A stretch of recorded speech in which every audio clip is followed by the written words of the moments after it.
Hello and welcome, everyone. I'm Colleen Jose, Senior Marketing and Engagement Manager for the Content Authenticity Initiative. Thank you so much for joining us today. I'll be your host and MC. Authentic storytelling and collaborating with diverse, purpose-driven communities are passions of mine. My background's in photojournalism, where I investigated stories like the impacts of climate change in the Marshall Islands, environmental policy in the US, to youth unemployment in the Philippines. I entered tech as a community editor at Instagram, where I help surface and tell stories in and beyond the platform. For the CAI, I get to work very closely with the people and the organizations co-creating tools and an ecosystem that we need. It's one that's grounded in open technology that enables trust and authentic storytelling online. Our goal for today's event is to leave you equipped with getting started with digital content provenance tools. We'll be joined by Adobe's principal scientist, Gavin Peacock, and one of our very active CAI community members, Pixelstream, Tim Murphy, its co-founder and CEO.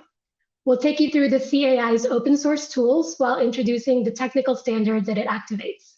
Before we dive in, for those joining us for the first time, again, welcome, and a quick introduction to the Content Authenticity Initiative. The CAI was launched by Adobe in 2019 with the goal of increasing trust and transparency online. It's a goal and challenge that requires cross-industry collaboration. So where do we start? To start, we're focused on one path, that's digital content provenance. And what is provenance, you ask? I think it's ready to be a Jeopardy category. The word provenance originates from the art world.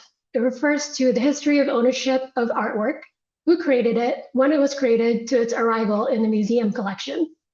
In the context of digital content provenance, it refers to a chain of objective facts to show who made what, how, and when it was made.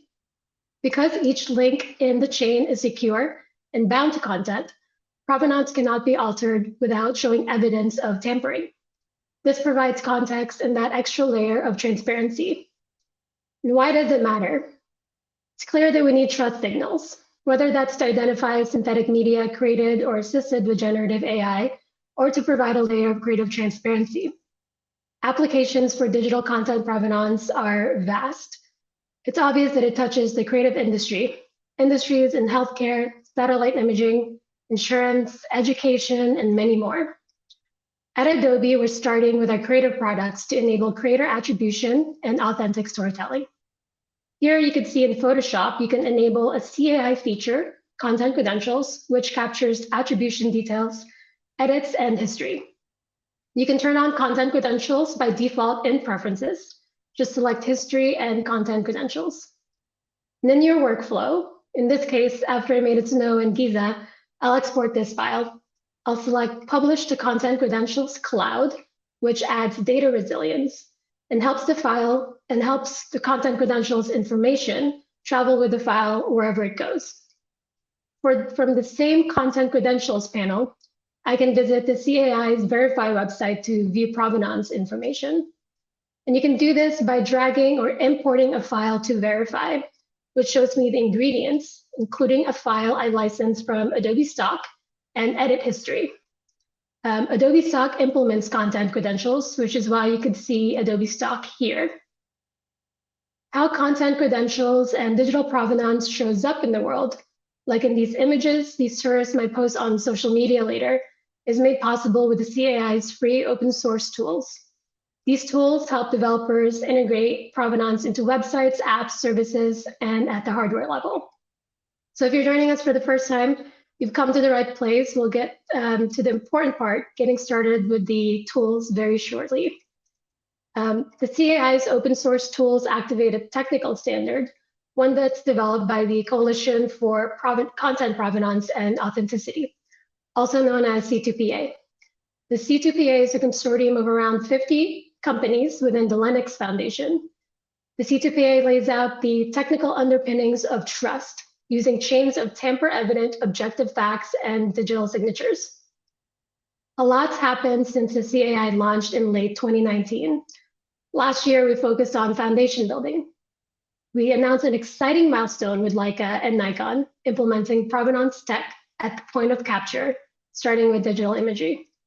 In the EU, the CAI team collaborated with the European Commission's Code of Practice on disinformation. And this is the first international code to specifically include commitments on provenance and the C2PA standard. It also aims to encourage adoption by signatories like Adobe, Google, Meta, Microsoft, TikTok, and others. 2023 is the year for ecosystem building. The CAI is now a community of more than 900 members, including companies and individuals across industry and civil society. The largest media and publishing companies, NGOs, academics, designers, educators, photographers, all focus on creating an ecosystem of attribution and transparency in the digital content that we create and consume. We're very excited for this year ahead. Whether you're joining us live or watching a recording, we hope today's demos will kickstart your implementation. It's an important contribution for this year of ecosystem building. So on to the show. I'm excited to introduce my teammate, Gavin Peacock, who is a principal scientist at Adobe. His experience is impressive with nearly 40 years as a software developer and leader at Apple, Adobe, and other familiar tech companies. Gavin's invented game-changing products, including the first tablet computer with handwriting recognition. His work on the Apple Newton and Palm Pilot influenced today's popular products. At Adobe, Gavin and his team created creative cloud libraries. He's been part of Lightroom teams and helped start the CAI, helping develop the core SDK and tools. So let's bring up Gavin to walk us through our open source tools. All right. Hi, Gavin. Hi. Handing the mic over to you. Handing the mic to you and see you for Q&A. Thanks.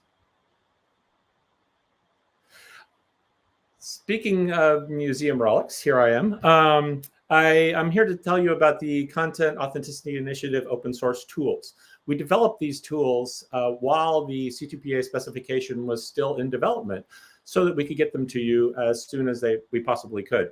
And we did. We delivered to them last June, and we've continued to enhance and improve them over time with new features and functionality and keeping up with the specification.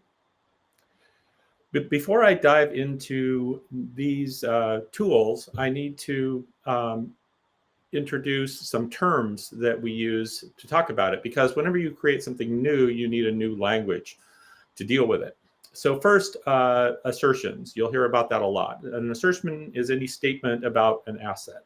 And that includes things that, like a copyright statement. It can include a thumbnail to represent the image. It can also include detailed descriptions of all the edits that were done to it, and many other things.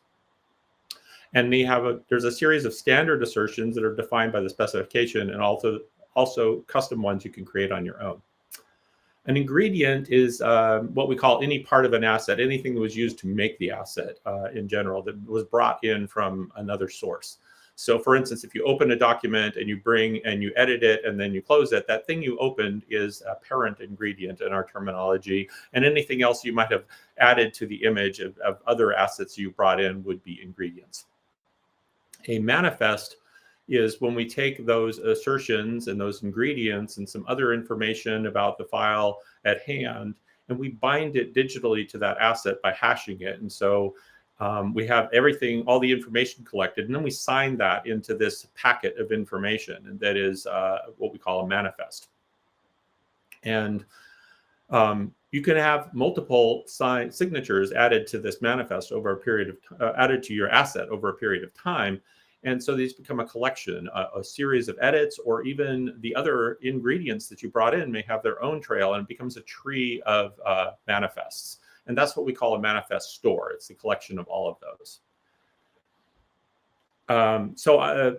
The tools I'm here to introduce you to are the Rust SDK, the JS SDK, and the C2PA tool. These are what we currently have available, and we will be continuing to add other things as time goes on. But I'm going to talk about these three. The Rust SDK is our core implementation of the C2PA specification. And it embodies a lot of what the C2PA can do, but it's a massive spec that can do a lot of things. So what we focused on here is the creation and signing of C2PA manifests, the embedding of manifest stores into certain file formats like JPEG and PNG, and parsing and validation of those embedded manifests. So we can pull them out and validate all the content that's in them. And also we can work with remote manifests, pull them off of the web. And also included in the toolkit are the ability to validate a lot of the specific assertions that I said that are the standards. We chose to use Rust because of its reliability, speed, and portability to many different platforms. And that's proved to be a really solid decision, both for the stability of the code and also because we make it available on Windows, Mac, and Linux. It can on ARM and Intel platforms. We also have WASM builds, and we've worked with various embedded environments as well. So it has a lot of application that way. We don't expect you to have to work in Rust, and that's one of the messages we want to get out here today. But it's there if you want to work at that level and deal with it. And we're also continuing to simplify that API and make it available to more languages. The JavaScript SDK is for developing web applications. And it allows you to write in HTML, JavaScript, and read C2PA manifests from files and fully validate them. So it can go through the entire validation suite as defined and give you access to all of the content of those manifests, including things like thumbnails, from your web browser. The way we did it was it embeds the C2PA SDK into WASM WebAssembly so that it runs entirely client-side. And this is a huge advantage of the tool because it, when you're dealing with large media files, you don't want to have to upload them to some web server or something like that because it can take a long time. So it's very performant because it works locally. And also there's a security aspect of that. Your data doesn't need to go anywhere. Our validate site that you're going to see demoed here is entirely written with this JS SDK. And so your assets never leave your browser. One thing about the JS SDK is it's only designed for reading the content. It isn't designed for creating manifests. The C2PA tool is something I wrote originally just to test out the Rust SDK. But it proved to be so useful in such a number of ways that we ended up making a product and make it available. The C2PA tool is able to read and validate manifests, and it will generate a JSON report of all of the information in those manifests and also any errors that were occurred in the validation process at any level in the whole any of the manifests. It allows you to define and add new C2PA manifests simply by defining a JSON structure. And we provide pre-built binaries on our GitHub site so that you can download these and use them directly. And it is used, this tool has been used in production on our own Adobe stock site and on others, as you will see later in this demo, directly as it is out of the box. So now what I want to do is show you how this is used in practice. So I'm going to start with showing you the content authenticity C2PA tool website. And from here, you would go to our releases tab and you would select the release that you're interested in from any of the number of them that we have available.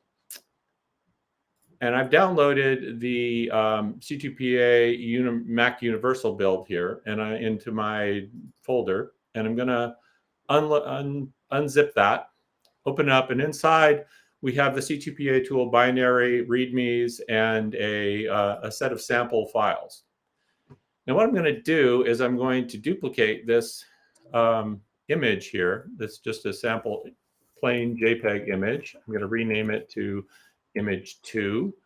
And then I will use a standard tool, one that knows nothing about C2PA, to adjust the color in here. And I'm going to just come in and move the saturation down so it looks very different. And that's it. All I'm going to do. So now I've got a different copy of that image. Now what we want to do is drag this folder into Visual Studio, because what we're going to do is edit the description file. This is a manifest definition, and inside it you have information about your keys and things you're going to use to sign this. You don't need to modify any of these. We provide you defaults to work out of the box the way they are. But I will come in here and change this to say, this is our demo app, where you would define your own application. And I'm going to say it's 0.1. And I'm going to remove this title because we don't really have to have a title. It will default to using the name of the application.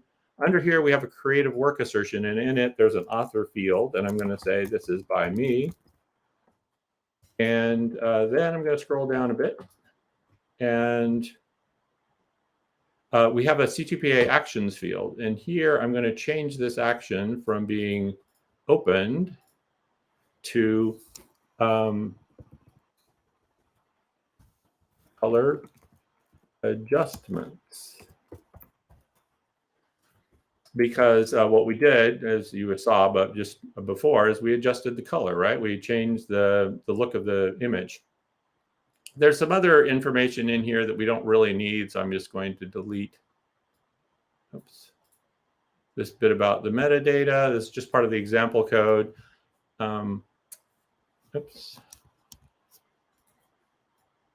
Little too eager there. And also, this is an example of a custom assertion showing you how you can write anything you want and drop it in, but I'm going to take that out because we're not using it right now. We'll save that. And now, all you need to do is invoke. I'm first going to change to the sample folder because it's easier to type everything in. And I'm going to type in C2PA tool. Invoke the one that's in that folder before. I'm going to take that new image that we said as our image 2 that I typed in. And then that's what I want to make the claim on, right? That one that we changed the image on. And then I'm going to say the parent was the original image. Then I'm going to invoke this test.json up here as our manifest definition. And then finally, I'm going to go to output. Now, I could use image 2 and embed the data directly into there and overwrite what's in the current file, but I'm going to make a new demo.jpg file, and we'll put it there. And then I hit enter. And what happens is I've created a demo file. You can see that that file exists with the data we thought, and it's shown me all the manifest that was created. And you can see here we have our demo app 1.0. It's got a title, it's got the ingredient, it's got the assertions that we talked about, all of that. And now if I go to here and I look at the demo app in our verify tool, or that file that we just created, and I drag it into here, you can see we now have a file that has the original image. It's got the new image with a claim on it. That asset is saying that we did color adjustments. It's got our demo app name. It's got me. And the only thing you might not recognize is the media publisher company. This is our default certification. And the only thing you really have to replace in this is provide your own certs to go into production, but it'll work fine for testing. And that's it. That's all you need to do to get started and work with C2PA tool. If you would like to help contribute to our efforts and what we're doing, we have a GitHub site where you can submit pull requests or issues that you find with any of our tools. And we also have Discord channels where you can participate. So we welcome you to join our Discord and participate with us there. And in fact, I'm pleased to announce that we're starting a new program of having office hours for where you can talk to me and other people on our team on a regular basis, where we'll just be online and available for you to chat about questions you have or suggestions or just general ideas of what's going on. We hope to see you there soon.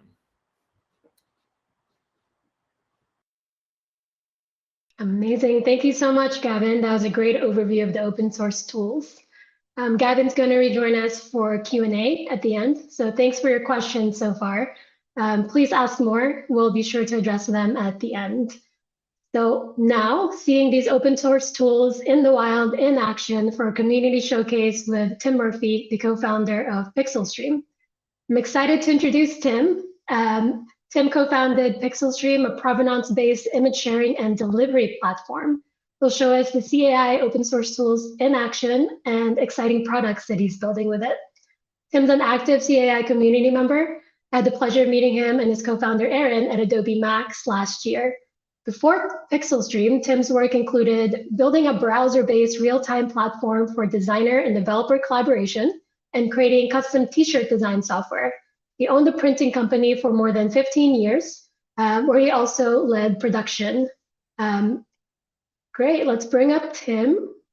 And hi, Tim. Hey, how you doing? Great. A quick but very important program interruption. Happy birthday. Thank you so much for joining us on your birthday. I can't say it enough. So let's get started. What inspired or motivated you to participate? Around the beginning of the conflict in Ukraine, I was watching the CNN coverage and listening to the reporters discuss how they authenticated media from individuals on the ground.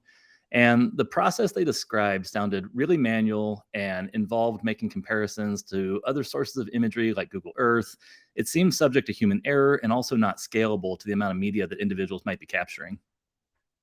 Yes, it's clear we need ways to automate verification, especially during breaking news when there's a lot of false narratives, mis and disinformation. So this is about pre-bunking with provenance and empowering people documenting events in real time. How did you learn about the CAI? Well, in June of last year, I saw an article about the Content Authenticity Initiative hosting a virtual event to announce the open source toolkit. And at the time, Pixelstream was interested in adding an authenticity feature to our image components.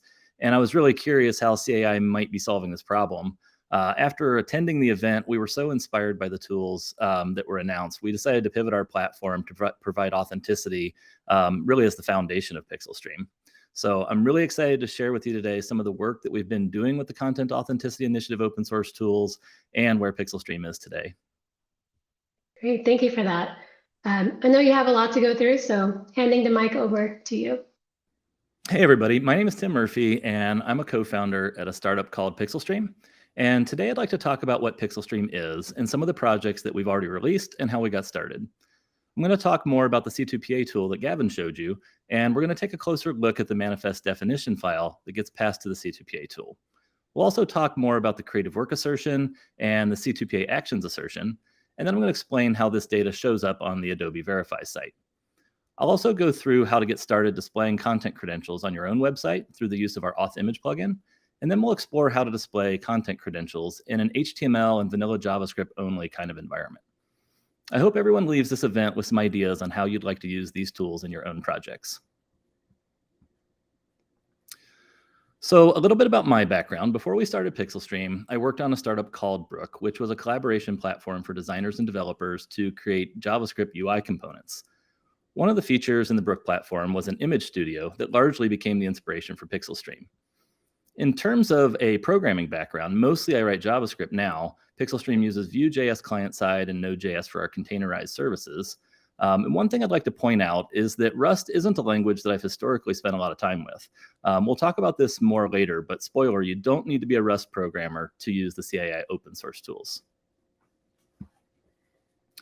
So what are we building? Officially, what we're building is a provenance-based sharing and delivery platform for authentic digital media. I'd like to take some time today to explain the goals of Pixelstream and how we're using the Content Authenticity Initiative's open source tools to help implement some of our key features. At its core, Pixelstream is a platform for people to share original photographs and to create their own authentic remixes. An authentic original photograph is a photograph that you took yourself, meaning this isn't a photograph that you found on the internet. It could be a cell phone photo, or you could be a professional photographer using professional equipment. We accept an upload from the creator, perform a number of technical checks on the image, and then we use the C2PA tool in a containerized Node.js environment to sign the image. This embeds a C2PA manifest that captures the creator attribution preferences and action assertion indicating that this is a secure origin along with a timestamp. When we talk about authentic remixes, what we really mean by that is that you start with any authentic image or authentic remix, yours or someone else's, and then that image is edited in C2PA compliant software like Photoshop or Pixelstream. When the edited image is exported, an additional C2PA manifest gets added to indicate what changes were made, along with attribution data and a timestamp of when those changes occurred. We use the C2PA tool parent option that Gavin showed you to allow us to carry the existing manifest store forward and add the new manifest. Last fall, we added a feature that allows users to create generative AI images, but we also signed those images at creation with C2PA manifests to indicate their source as AI. Since then, our primary focus has been on allowing users to use this technology for generative in-painting of authentic photographs in our Remix Studio. Our implementation uses a C2PA custom assertion that's not standardized as part of the C2PA specification at this point. So lastly, Pixelstream is a useful utility for delivering authentic media assets on our dynamic CDN. We make it pretty painless to create responsive variants that are signed with last mile manifests. We also make it really simple to display and verify the authenticity data through the use of our AuthImage plugin and our app for Discord. So how did we get started? So last year at this time, Pixelstream was basically a side project that my co-founder and I started to bundle image assets for delivery as React and Vue components. These image components could deliver responsive variants, something we called semantic placeholders, lazy loading with blur hashes, and features related to metadata and accessibility. As we talked about earlier, our journey with digital content provenance started around the beginning of the conflict in Ukraine. After listening to how digital media was authenticated by news outlets, we realized that scalability and automation were needed. Initially, we looked at two things. One was existing metadata formats. We looked at how we could learn from or use things like EXIF, IPTC, or XMP to record authenticity data about an image. We also looked briefly into using technology like steganography or dynamic digital watermarking. And these things could definitely complement certain aspects of digital content provenance, but they weren't going to solve the problem alone. When we attended the CAI virtual event, it was both eye-opening and a game changer for us. If you haven't already watched this event, you can check it out on their blog. The team gives a great overview of topics including C2PA UX, licensing, Rust, C2PA tool, and the JavaScript SDK. One key takeaway from this event was that you don't need to know Rust to sign, verify, and display manifest data or content credentials. I think what you'll find is that if you start with the C2PA tool and the JavaScript SDK, you'll probably be able to do like 99% of the things that you need to do for signing images and displaying content credentials. So I'm going to do a quick demo of the projects we've released, and then we'll jump into some code. The first thing we released was a project for signing images. It's essentially an online version of the C2PA tool that Gavin showed you a few minutes ago. We built it to help us with development and thought it might be useful to other folks. It's totally free to use, and you can find it at c2patool.pixelstream.com. Mostly, I wanted to be able to sign images quickly and then open them up on the Adobe Verify site. This project uses the Adobe Test Certificate and Key, so it's not meant for production. It's really a way to get started quickly and can be helpful for development. Okay, so this is the C2PA tool. And we're going to do a similar demo that you saw Gavin do using the online version of the C2PA tool. So the first thing that I'm going to do is open up the Adobe Verify site, and we'll drop in this moonrise photo that you've probably seen on the Content Authenticity website. And so it has provenance history here, and you can see kind of the active manifest data on the right-hand side. And then what we're going to do is if we were to have edited this image to make a grayscale image, and we want to sign this image to indicate the changes that happen and bring the other manifest store data forward, we need to use the C2PA tool parent option, and then the grayscale image gets submitted as the source. So we're going to go ahead and do that demo. And so we're going to first upload the original as the parent, and then the grayscale version as the source. And so then we're going to set up the creative work assertion. And so this is basically what you would do with the manifest definition file, but you can just do it with a web form instead. And so I'm going to just type in my Twitter username along with my name. And then we're going to use the same action that Gavin used, the color adjustments. And so we'll just select that and scroll down and click generate. And so that's going to go ahead and sign the image. And so what we have here is on the right-hand side, this is the manifest definition file that was sent to the C2PA tool. And then if we click on the output tab here, this is going to show you the output from the C2PA tool, the manifest report.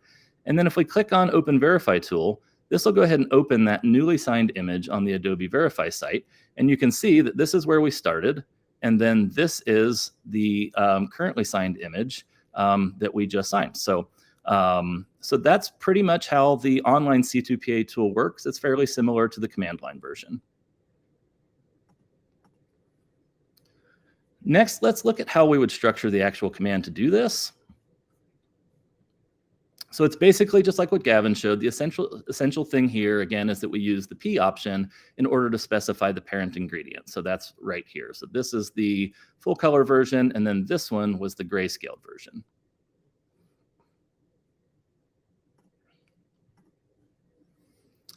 Next, let's talk about the creative work assertion.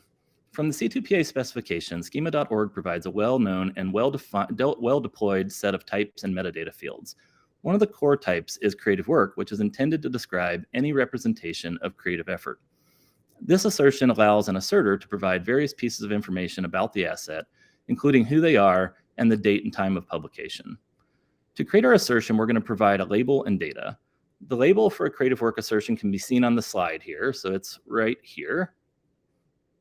And you can read more about how the data is structured on schema.org. In practice, the things that we customize are mostly the author objects. The first object specifies the type as person and name of the person, and this gets used to define the exporter or the producer of the content. In the second object, you'll notice the use of @ID. This is generally used to specify the full URL of an exporter's social media account. It has a type of person, and the name should be the exporter's username on the platform. The CAI JavaScript SDK essentially checks for the presence of @ID to populate the social media accounts. You can also add more than one social media account by adding additional objects with different IDs. Next, let's talk about the actions assertion. From the C2PA specification, an actions assertion provides information on edits and other actions taken that affect the asset's content. The label for an actions assertion is C2PA.actions, and the data structure is an actions array as seen in the slide. Essentially, you just need to provide an array of these action objects to indicate what changes have occurred to an asset since the previous version. The one thing I'll note here is there are also non-editorial actions available to indicate things like an asset being published. Okay, so what's going on here? So what you're looking at is a sample manifest definition file on the left, and on the right is basically a snapshot of what would be displayed on the Verify site. You'll also notice a couple of sample C2PA tool commands on the top and bottom because a couple of things essentially get defined there. When I was getting started, I spent a good amount of time reading the JS SDK code to determine how and where the data was displayed on the Verify site. I thought this map might be helpful for folks getting started now, so I'll walk you through each of them. Okay, so if we start on the right-hand side here, the first thing we have here is the thumbnail. And this is generated from the source that you specify with the C2PA tool. It gets resized, I think, to 1024 long edge. The next thing is sort of the file name. And so this gets defined by the title here in the manifest definition file. Signed by, we've got Adobe here. And so if we trace this back, this really comes from the signing certificate. So this isn't something that you would explicitly specify in the manifest definition file. And the same with the timestamp. This is going to get generated by the time authority. And so you don't explicitly set that. The produced by is going to be from the creative work assertion. So you can see that it's this first author object. It's going to be our produced by. Then we have the social media icon is actually gotten from the domain name. There's a regular expression to determine which icons should show here.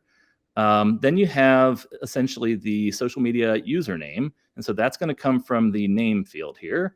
And then this whole thing is clickable. And so that's going to come from the whole value of the @ID field.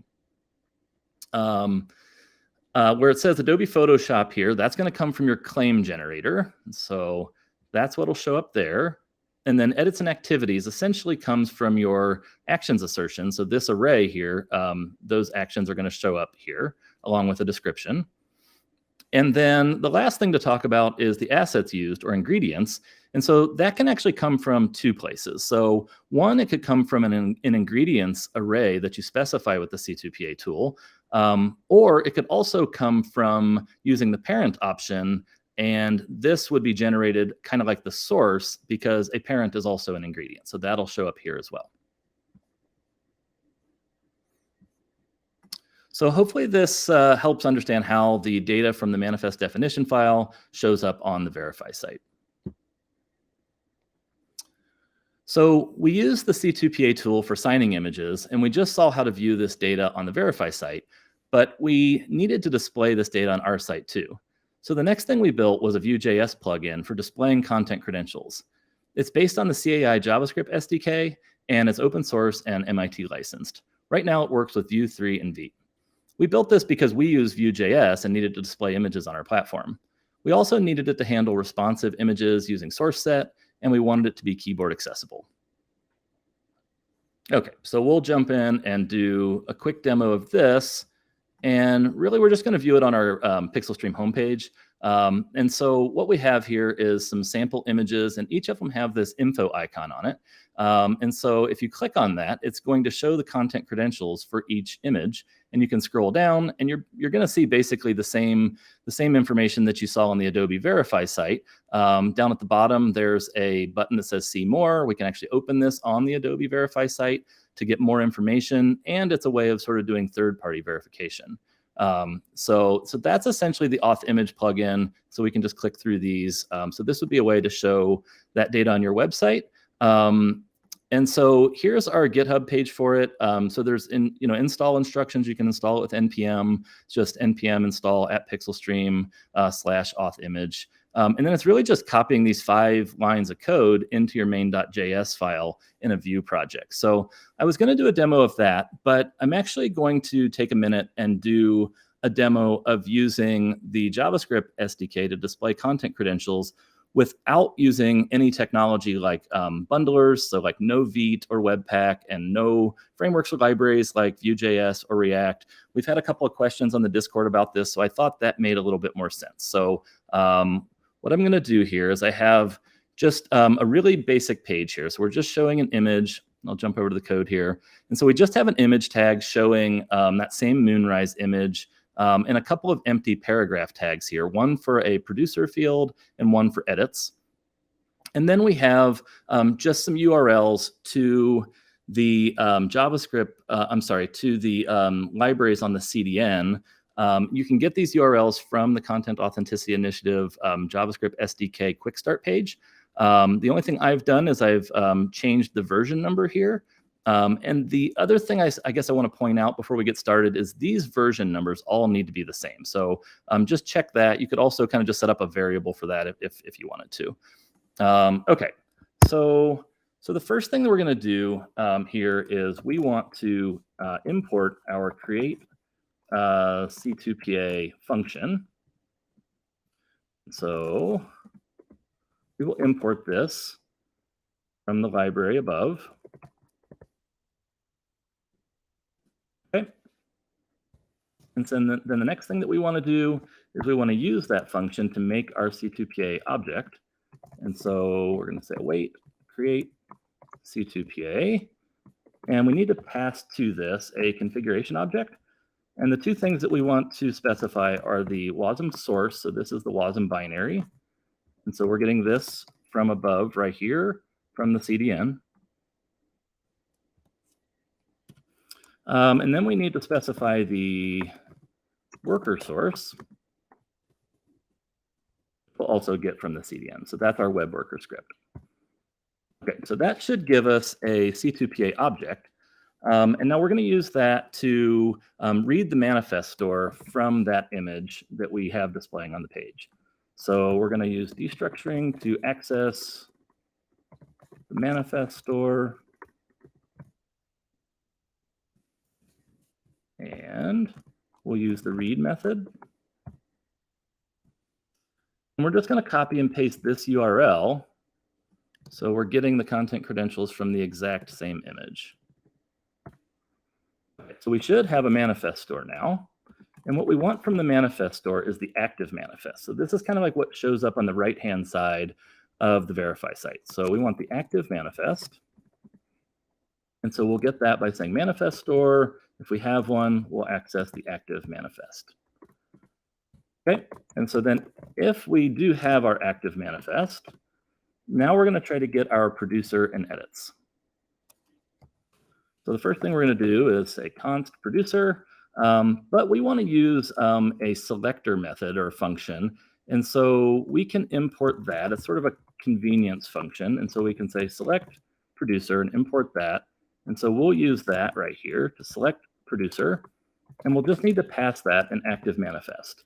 And so that'll give us the producer object. And so if we get that, really what we want to access is the name property.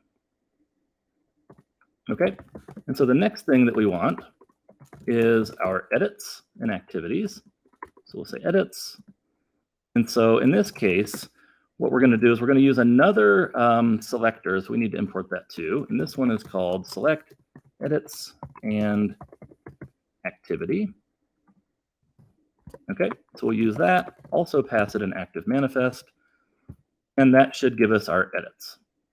So now we've got our producer and edits, and we should be able to go ahead and populate these two empty paragraph tags. And so we're just going to do that with JavaScript and say document.getElementById producer. We're going to set the text content to equal producer. And then next, we can do the same thing for edits. GetElementById edits dot text content. And so our edits is basically an array of objects. And so what we want to do is map that, and we just want the label.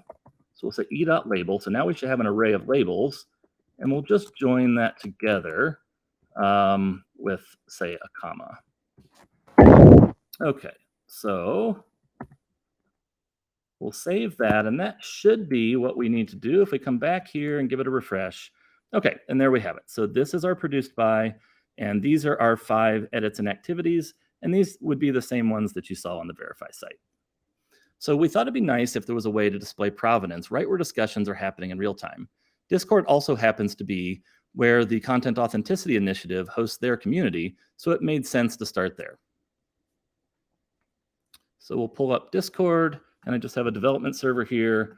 And so all we really need to do is if we're posting something like an image, if we're uploading this same Moonrise image, then we upload that to Discord.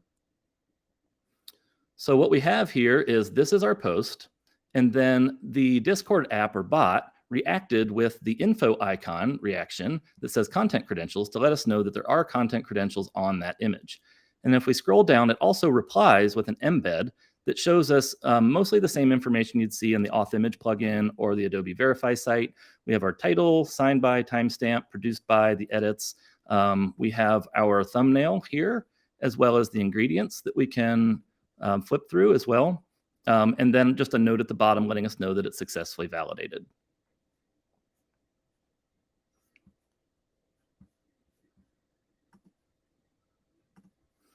So that's everything from me. I also want to mention that I'm available on the Discord if you have any questions about today's presentation, or if you need some help getting started. With that, I'll hand it back over to Colleen. Thanks. Amazing. Thank you so much, Tim. Let's also bring up Gavin as we head into Q&A. Everyone, thank you for your questions so far. Hopefully we get a chance to address them all. I think we have enough time. For everyone watching, we absolutely welcome your feedback and plan to do more of these events. So if there's a topic or tool that pique your interest, please reach out and find our team and the community on Discord, which we'll post again in the chat. So let's do some audience Q&A. Let's see, a question from Thomas Brandt, who works on combating disinformation and gives lectures on AI. Thanks for the great questions, Thomas. The first one is there a timeline when more cameras will integrate the content credentials? We can't share exact dates, but happy to report that Nikon and Leica are working on products with manufacturers with many other manufacturers to follow. You may have seen in our blog that Canon also joined on January 18th, to be exact. They joined the CAI. As always, we welcome collaboration if this is what you're working on. Second question, I would like to integrate the proofing system on my private page that gives images this info button. The CMS I use is WordPress. Is there anyone working on a plugin for it? We're not aware of active work on WordPress, but again, very much welcome the collaboration. Next question from Noah Arnold. I think this one could be with you, Gavin. Does the CAI also deal with the inclusion and withdrawal of consent in JPEGs? That's a really good question, and it's something that is, with most of these issues, what comes up is we'll look at the topic and it'll go to the C2PA standards board where they will discuss how to do this. So I think it's a great application of what we're doing. And there's a number of ways that we can implement that, most likely by adding assertions of one sort or another. So really the key there is to define the standards for how. But yes, I think that's an area we want to address. Got it. Next audience question, is it possible to use video asset files with the C2PA client tool? Gavin. Yes, it is. So we support certain video formats that you can sign, MP4 in particular. There's some work we've done with QuickTime and more to come. But you can actually add C2PA manifest to those media types, and that will work with C2PA tool today. Great. From Jeff Nova, does C2PA deprecate the XMPMM namespace, or will it continue to be supported by Adobe in parallel?